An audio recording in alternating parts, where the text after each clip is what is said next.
भारतीय राजनीति में जब भी चुनाव के नतीजे चौंकाने वाले होते हैं तो ईवीएम को लेकर बहस तेज हो जाती है। लेकिन इस बार मामला और भी गंभीर हो चुका है, क्योंकि सुप्रीम कोर्ट ने खुद इसमें दखल दे दिया है। कोर्ट ने चुनाव आयोग से पूछा है कि ईवीएम का डेटा कैसे सुरक्षित रखते हो, क्यों डिलीट करते हो। साथ ही ये आदेश दिया गया कि फिलहाल ईवीएम से कोई भी डेटा डिलीट ना हो। इस फैसले ने मोदी सरकार के लिए कई बड़ी मुसीबतें खड़ी कर दी हैं। आखिरकार सीजेआई संजीव खन्ना मोदी की रास्ते में रोड़े क्यों बन रहे हैं?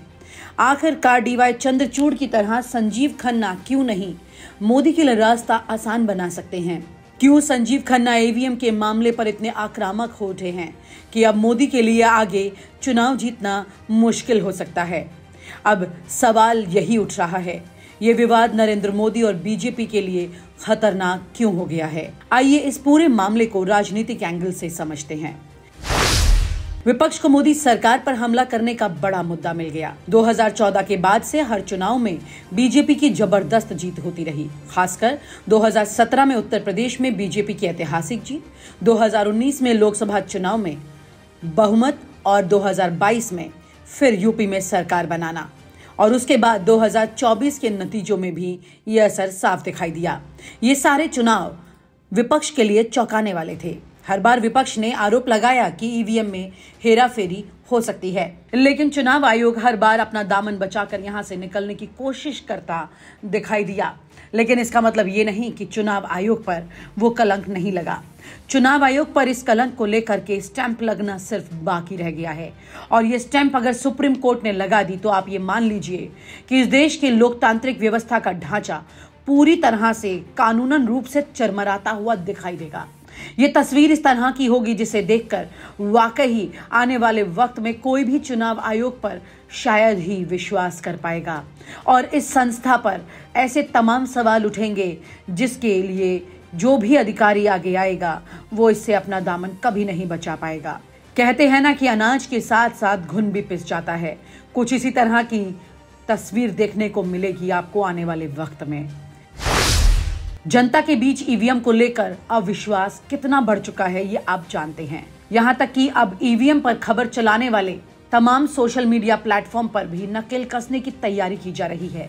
ये बात प्रशांत भूषण ने मीडिया के सामने कही है।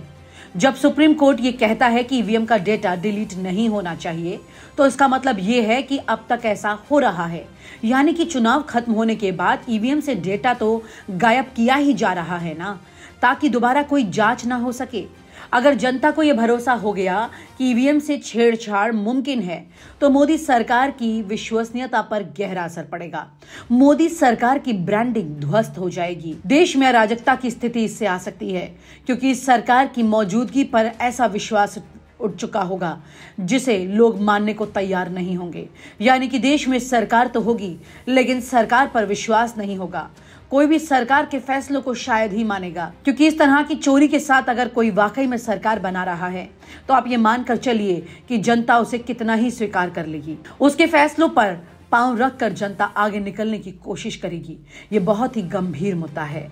इस मुद्दे पर फैसला देते वक्त सीजेआई संजीव खन्ना को भी बहुत गहन विचार करना पड़ेगा।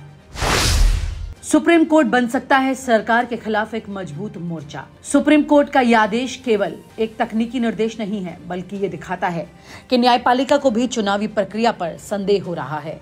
अगर अदालत ने भविष्य में ये पाया कि ईवीएम डेटा डिलीट करने का कोई ठोस कारण नहीं था, तो ये चुनाव आयोग के लिए बहुत बड़ी परेशानी बन सकता है। और चुनाव आयोग कटघरे में आता है तो इसका असर सीधे मोदी सरकार पर तो पड़ेगा ही। क्या सुप्रीम कोर्ट चुनाव आयोग को आदेश देगा कि वो ईवीएम की जांच कराए? क्या भविष्य में कोर्ट कह सकता है कि बैलेट पेपर से चुनाव करना अनिवार्य है? क्या अदालत सरकार को कटघरे में खड़ा कर सकती है? अगर ऐसा होता है तो मोदी सरकार बड़े संवैधानिक संकट में फंस जाएगी। चुनाव आयोग की स्वतंत्रता पर सवाल, मोदी की साख पर सवाल। बीजेपी और मोदी सरकार हमेशा ये कहती आई है कि चुनाव आयोग स्वतंत्र रूप से काम करता है, लेकिन अब जब सुप्रीम कोर्ट ने चुनाव आयोग को जवाब देने के लिए कहा है, तो ये सवाल उठ रहा है कि क्या चुनाव आयोग वास्तव में स्वतंत्र है या फिर सरकार के इशारे पर काम करता है। अगर भविष्य में कोर्ट ये पाता है कि चुनाव आयोग ने जानबूझकर ईवीएम से डेटा डिलीट किया, तो ये सीधे सरकार की साख को नुकसान पहुंचाएगा, क्योंकि तब विपक्ष यही कहेगा कि मोदी सरकार चुनाव आयोग को अपने वायदे के लिए इस्तेमाल कर रही है। ये स्थिति मोदी के लिए बेहद खतरनाक हो सकती है, क्योंकि आम जनता को चुनाव आयोग की निष्पक्षता पर शक होगा। बीजेपी विरोधियों को यह साबित करने का मौका मिलेगा कि मोदी सरकार लोकतंत्र को कमजोर कर रही है। अगर मोदी सरकार इस विवाद को सही तरीके से नहीं संभालती, तो ये उनके लिए 2029 में एक बड़ा संकट बन सकता है। अंतर्राष्ट्रीय स्तर पर भी मोदी सरकार पर सवाल उठ सकते हैं। ईवीएम विवाद सिर्फ भारत तक सीमित नहीं है। दुनिया के सबसे बड़े लोकतांत्रिक देश के रूप में भारत की तस्वीर सामने है।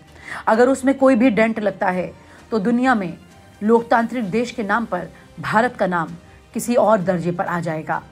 अगर दुनिया को यह संकेत मिलता है कि भारत की चुनावी प्रक्रिया पारदर्शी नहीं है, तो मोदी सरकार की छवि वैश्विक स्तर पर भी प्रभावित हो जाएगी। अमेरिका, यूरोप और संयुक्त राष्ट्र जैसे अंतर्राष्ट्रीय संगठन लोकतांत्रिक प्रक्रियाओं पर नजर रखते हैं।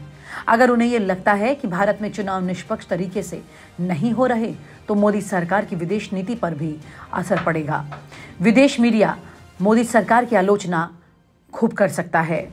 अंतर्राष्ट्रीय मंचों पर भारत की चुनाव प्रणाली पर सवाल उठ सकते हैं। विदेशी निवेशकों का भरोसा भी डगमगा सकता है। अमेरिका में हाल ही में कुछ सांसदों ने अडानी समूह के खिलाफ जांच की मांग की थी। अगर भविष्य में ईवीएम विवाद भी अंतर्राष्ट्रीय स्तर पर चर्चा का विषय बना, तो यह मोदी सरकार के लिए नए खतरे की घंटी होगा। मोदी सरकार के लिए संकट क्यों?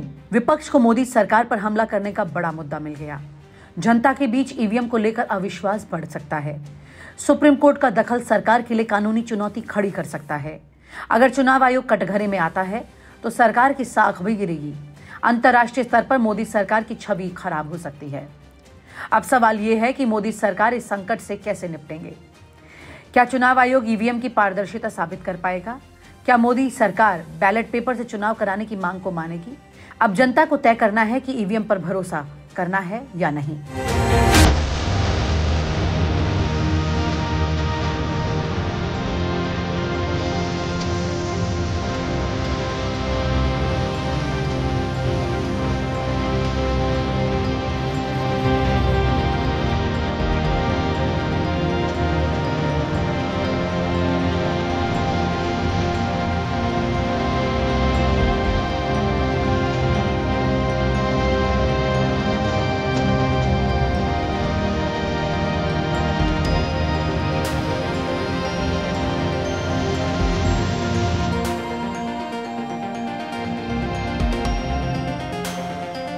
और आप हमसे जुड़े रहने के लिए सब्सक्राइब करें YouTube पर, फॉलो करें ट्विटर पर और लाइक करें Facebook पर। और ज्यादा जानकारी के लिए आपको टाइप करना होगा सिर्फ न्यूज़ नशा।